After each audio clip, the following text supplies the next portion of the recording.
Okay, Alisa, we are live. How are Great. you? Good. How are you? I'm fine. So, where are you now? It's a bunch of time that we don't see each other. Yeah, it's been 3 or 4 years, I think. I'm in Spain. I'm in the Spanish countryside, in the middle of nowhere because I'm far from any city. It's week Mm. 8 of my confinement. I'm okay because I can go outside, so I'm lucky. I miss seeing and touching other people that are not my husband, but that's okay. And you, Yeah, how are you doing? I'm in Moscow. I'm arrested because my it's already. I lost the count, frankly speaking. How many weeks I'm spending at home, but I'm trying to. Of course, I'm working, and I'm trying to work on podcast, even in this new format, like with video, just to see old friends as you and colleagues or other interesting people, because it's very interesting to share like our experience even in this difficult time. So just to introduce yourself, you are a slow living advocate, but can you explain what is slow? Well, there are different definitions Is to an slow. acronym. Is an acronym. Yeah. Yeah, it is an acronym. Let's start with that. I'm not slow. um, I tweaked a little bit the definition so it fits the categories I write about. But Okay. originally, slow living movement came from slow food movement, which originated in Italy in the 80s and in the Yeah. 90s. Yeah. Yeah. Yeah. And the definition was S stands for sustainability, L stands for local, O is organic, and W is whole foods. I changed it a little bit. So S is sustainable fashion, L is low waste, O organic beauty, and W whole foods. Okay. And these are the things I write about and talk about and well everything about because it has become my lifestyle, not just things I read about, you know.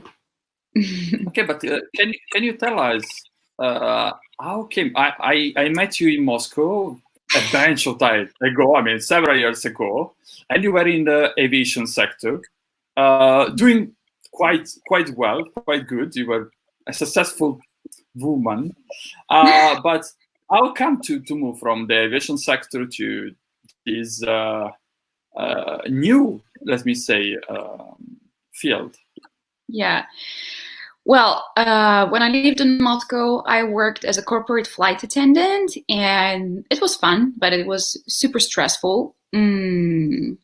I did not have a healthy lifestyle because instead of reducing stress by doing sport, I would go to a party, and that's how we met. And I had to quit my job because I was moving to Spain because my back then boyfriend was Spanish. And I had to quit my job because they would not allow me to be based in here. I had to be based in Moscow. Okay. I moved, and the first year I was just learning the language. And since I had a student visa, I could not work. No one would hire me for 4 hours. So I had a lot of time to think, and I stumbled upon a documentary called The True Cost by Andrew Morgan. And this documentary talks about the impact of fast fashion on the environment and on people as well, like the ethics in the fashion industry. And Andrew was talking about horrifying things like Rana Plaza collapse. It was a big fashion factory in Bangladesh, and I think in 2013, yeah, it collapsed and it killed more than 1,000 people. And he talked about the impact of pesticides used in the cotton industry, the impact of pesticides on our food and on farmers. Farmers are dying, and the land is dying, and the food we eat is losing its nutritious value, you know? So I read it all. I was like, okay, life is not the same anymore. I gotta do something. What can I do? And that's how it started. Yeah. So, yeah. You focus more on fashion, on sustainable fashion. So can you tell us more? What does it mean, be an advocate for sustainable fashion? All right. So sustainable fashion, or I prefer to call it slow fashion, because there's ethics and sustainability, and ethical fashion is not always sustainable, and sustainable fashion is not always ethical. So calling it slow means, in general, taking a more mindful approach to fashion and what you wear. And it's the opposite of fast fashion, the model when brands relocate their productions to third world countries and they pay 20 cents a day to someone to produce something, and then the CEOs, they swim in money, you know. And slow fashion also includes, like, not necessarily buying new ethically or sustainably made clothing, but also making the most of what you already have and buying secondhand clothes, because this is the most sustainable option, using what is already produced, using what already exists. And I write about my focus. I have my focus on slow fashion because it's a message that is easier to transmit, because no matter where I take a picture, what I'm wearing is going to be seen, you know. And when I also write about zero waste, and I write about it a lot as well, but that would require a certain setting, you know, taking a picture, because my main platform is Instagram, and it's very imagery focused, and not everyone reads captions. They like the picture, and if they like the picture, they read the captions. So just through fashion, it's easier, you know. Can I ask you a question? I mean, sure, is it easy to associate like new trend and sustainable fashion? Because you said we can buy secondhand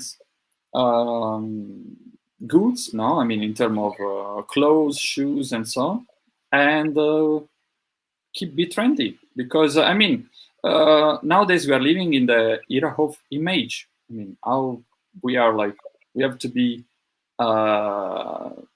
We are super presented in this social network. No, Instagram is just picture, and we share our picture, place that we visit, or how we look like. So how we can use this new trend, no, slow trend, and be, let me say, fashionable. Yeah, I asked the same question to my friend in the States, because she works as a sustainable stylist, and I was thinking the same thing, like, how can you combine sustainability and trends? Because sustainability relies on goods that are made to last, and trends are trends because it's something like you gotta catch momentum. It's something that is now.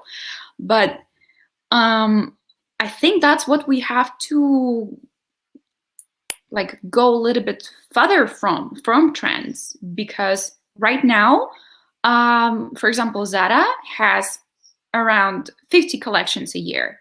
50. It's every week they have to release something new. Yeah. Whether before that was what, 4 seasonal collections, 2 seasonal collections, yeah. And also trends are circular. So something that was trendy before is trendy now. You can buy vintage, and vintage is on trend, you know. And this, like, I do that sometimes when I visit Portobello's market in London. Yeah.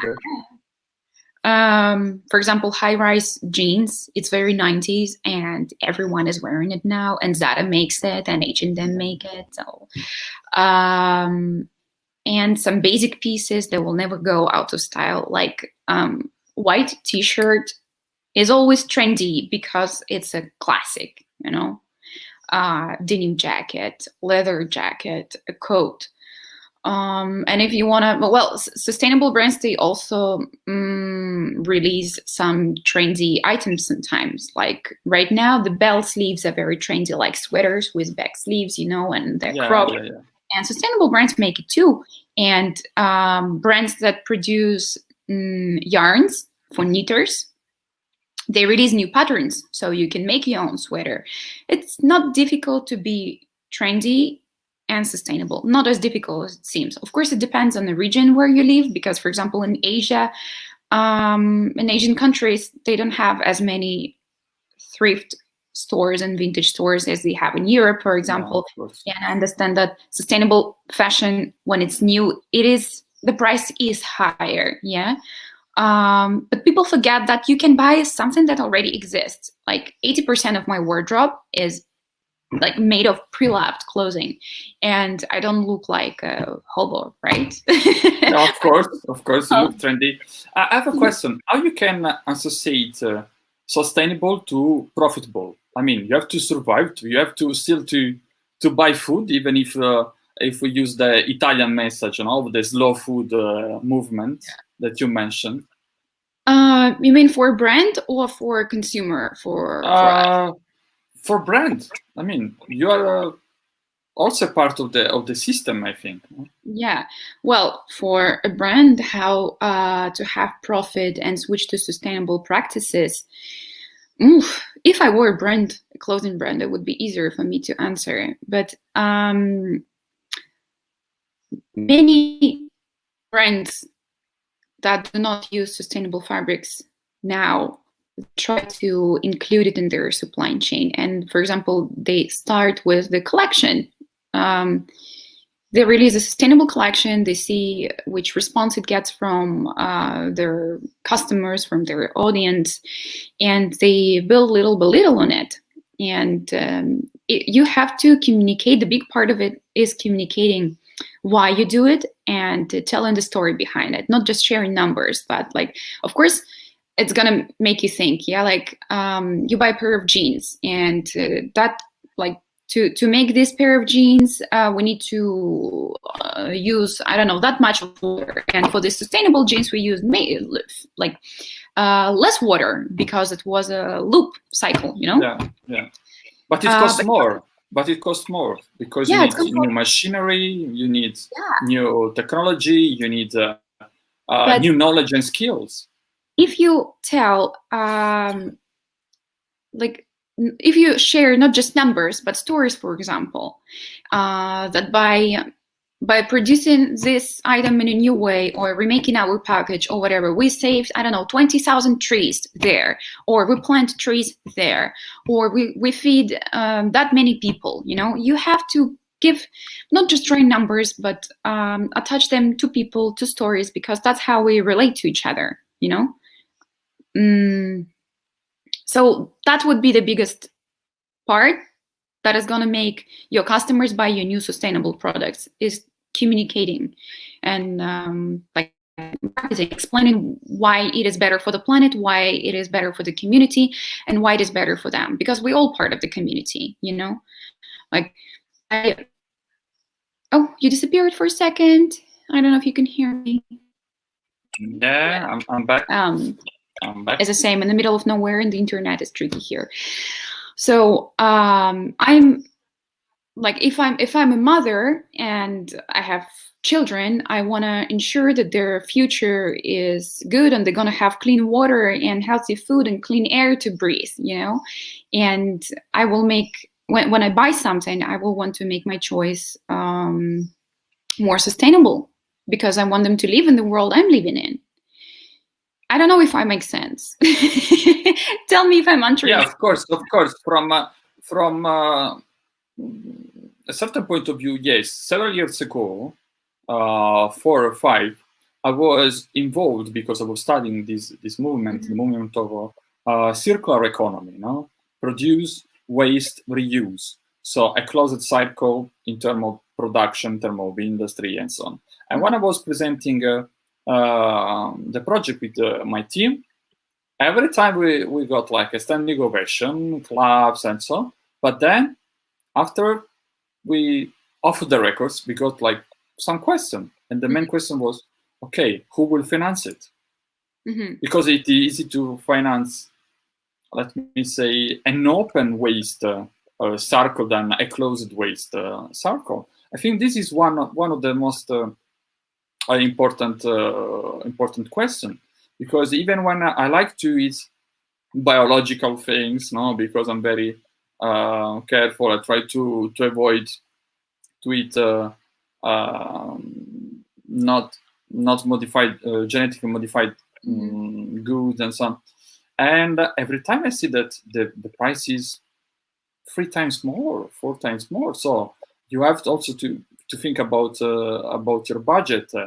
And the question that I would like to ask, but I share also my opinion, is that sometimes this became a mode to be a sustainable advocate. I'm not talking about, let me say, in your case, but sometimes people say, I like to eat, I don't know, biological, or I like to be to support these brands. I mean, publicly, and then hiddenly they continue to live their luxury life without thinking about the waste and so on. So what do you think about it? I think that, well, yeah, that's a bit ugly. It's still not that bad. It's better than nothing, because let's say a luxury influencer supports 1 time, 2 times a sustainable brand, and then gets back to its luxury goods made by kids in Bangladesh. But from thousands or even millions of people at cost, some people will be impacted by the message and by the story of that sustainable, ethical brand.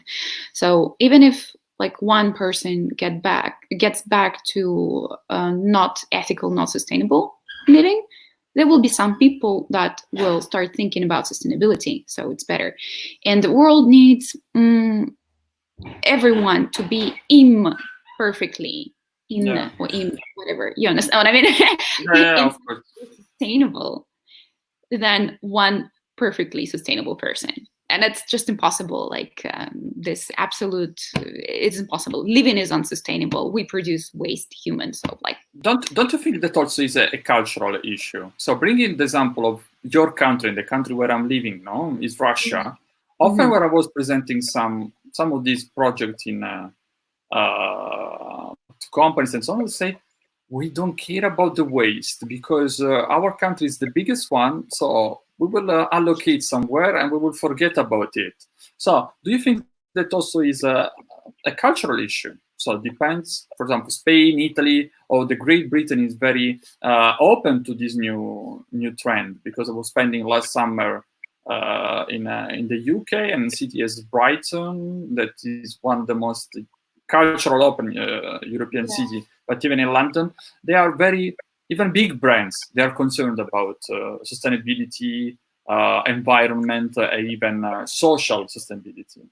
Yeah, I agree that mentality differs from one region to another, but here comes responsibility of the government and media. And who sponsors media in my country? Who controls media in my country? And why would... I think in all the countries, I mean, yeah, more or less, I agree. The mainstream is controlled by yeah, and like it all comes down to green journalism and green blogging, and I don't even know where to start. It's such a topic in itself. No, just my question is just this: it depends on culture. I mean, or there is something else. Without to enter on the political point of view. No, I don't want to say that it depends on culture and depends on people, because everyone wants to live in a healthy world, and everyone wants to be, most of the people, they want to be good to each other, yeah, and they want to do good for communities. So I cannot say that it's the fault of people, or it depends on that. Again, it depends on the message that you have in this country. And it's much easier to think. Oh, sorry, my screen got dark. It's much easier to switch to sustainability and like change your thinking a little bit when you receive the green message on a regular basis from the media that you used to watch. And for example, my family, they only speak Russian, they don't speak English. So what are they going to read and what are they going to watch? Only things in Russian, you know, and what the message they will be getting there. The message that is, well, not exactly from free media. So of course they're not going to be saying that plastic bags are bad. You have to bring your reusable tote when you go grocery shopping, because someone is getting money from this stupid plastic bags, you know. And it's just a small example, but of course. Bigger scale. But it's an example that have like an impact on daily basis. I questioned that a few weeks ago, the very beginning of this crisis. I'm very fascinated by Armani for his, let me say, his style of communicating the things. He tried to keep also in his collection a low profile, not very eccentric and so on. So I'm very fascinated by this man, and he was telling that I think that this crisis, this pandemic, will lead us to change the approach to the fashion sector. So what is your point of view about it? Something will change in better? I really hope so. I really hope so, because a lot of things already changed after Rana Plaza collapse, because the documentary I mentioned earlier impacted many people. It's on Netflix, and 8 people out of 10 that I talked to in the slow fashion community say that they got into slow fashion because of that documentary. So lots of things changed already. And now during this crisis, brands like Primark, for example, they didn't want to pay their suppliers for orders they made or for some processed orders. And that was a big thing. And there was a campaign, there is a campaign on social media called Pay Up, #PayUp. And customers and consumers, they were demanding the brand to pay, because factories in Asia were left with tons of clothes and goods, and no one was paid for that. And lots of workers were laid off. And I think Primark committed to paying. And some other brands did not, like ASUS. So far as I know, they did not pay. So I will check, because it's very interesting. This I didn't hear about, but I will check because it's very interesting. It casts a shadow on these brands, so it's going to force them to change something. And also, almost every business experienced a problem in their supply chains, because something somewhere is closed anyway. So I think it's going to force brands to make their supply chains shorter and more transparent. That's what's going to happen, and which is great, because again, sustainability and ethics, these are two things that go together. And making a supply. Do you think that we will come back on smaller collection and longer seasonal collections, from your point of view? Hopefully, because this year, I hope, I think it was this year, and I think I'm right. In Stockholm, the fashion week was canceled because they said, like, we have to promote sustainability, you know.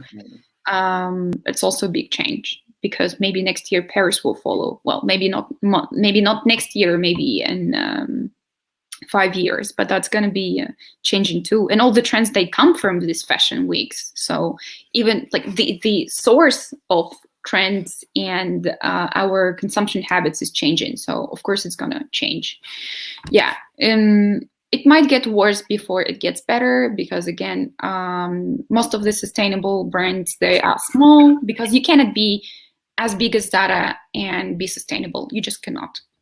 Of course. If you want to be sustainable, you will not be a billionaire, because to become a billionaire, you have to exploit someone somewhere.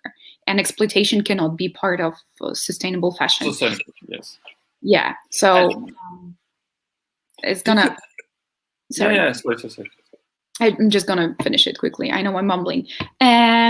Before it gets better, it will get worse because many slow fashion brands, or not just fashion brands, small brands, they will close. Many local brands will have to close, and many of the brands that were going to incorporate sustainability in their business model, they will have to postpone it because they will have to focus on survival.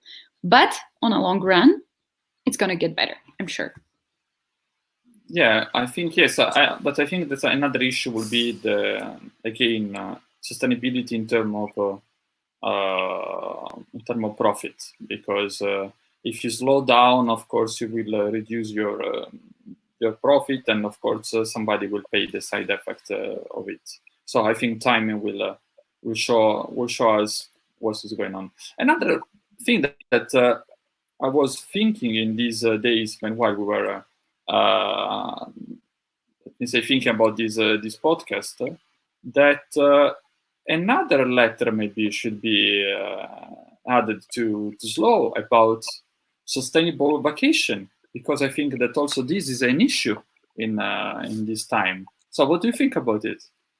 You mean sustainable traveling, right? Yeah.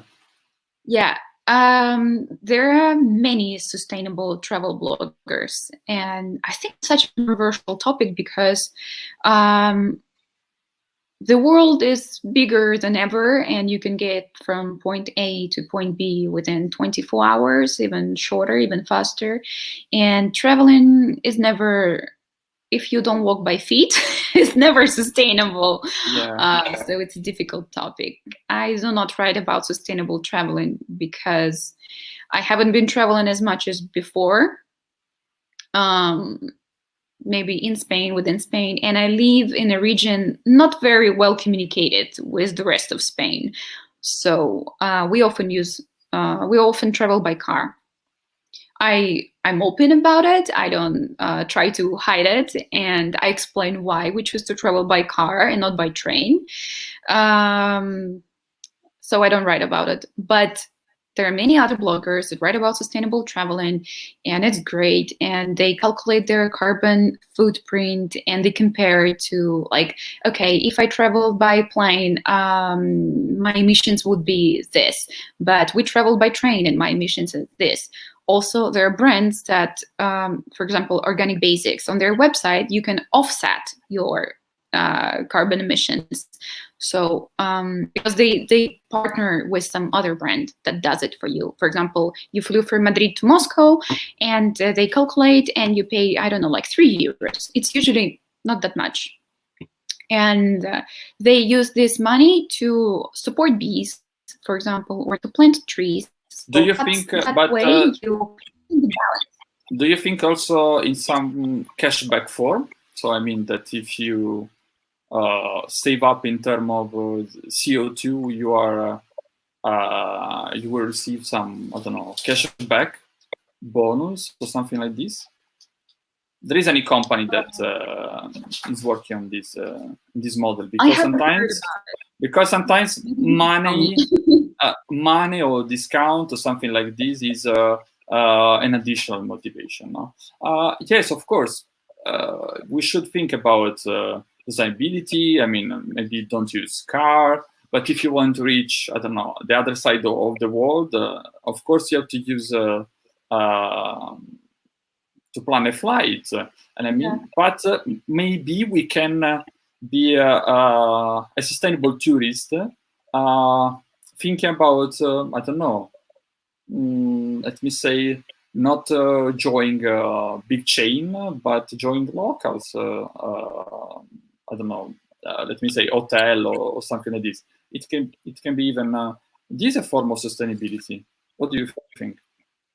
Yeah, there are more and more sustainable hotels that use reusable source of energy, and they have closed loop cycle, like for water, and they collaborate with local farmers where it's possible. So you have organic food, seed to table. This is all great. It's often cost more as well. You know, it's sometimes cheaper to stay in Hilton because they have a promotion than to stay in a local organic hotel boutique. But staying in Airbnb, I think, is a very sustainable option, and it's great. It's just like living in your own apartment, and you can also, I don't know, you can have breakfast home if you want to. You will save money, and you might save some waste as well. Yeah. And I also don't want people to get the impression like you go on vacation twice a year. I don't want anyone to feel guilty for taking a plane and going somewhere, even if it's, I don't know, New Zealand, Australia, and it's far away. The problem is people that travel often, like businessmen, for example. There is a meeting on Monday, there is a meeting on Wednesday and Friday, and for every meeting they have to fly. This is a problem, and I hope. But I think this pandemic will change this trend, I think. I hope so, because I hope the companies will see that many things can be handled online with telemeeting, and you don't need to pay for someone's hotel and lunches and airline ticket, to get shit done. You can just call someone. I hope that this will change. Okay, Alisa, it was very interesting to talk to you, to see this new world. I think not only for me, and I will keep following you because it's very interesting what you're doing. And as I was telling you off of the records, you're doing in a very nice way, not aggressive as some brands, for example, some other let me say influencer does. So it's very kind from you to do it, not be aggressive. So I think it's also you will see your result, I think, if you're not already enjoying the result of this strategy. So thank you to everybody who has the pleasure to listen to us, to watch us. And you will find also the audio version on my platform on 1984. Okay. So you can enjoy even the audio version of this podcast. So thank you, everybody. Bye. Thank you. Bye.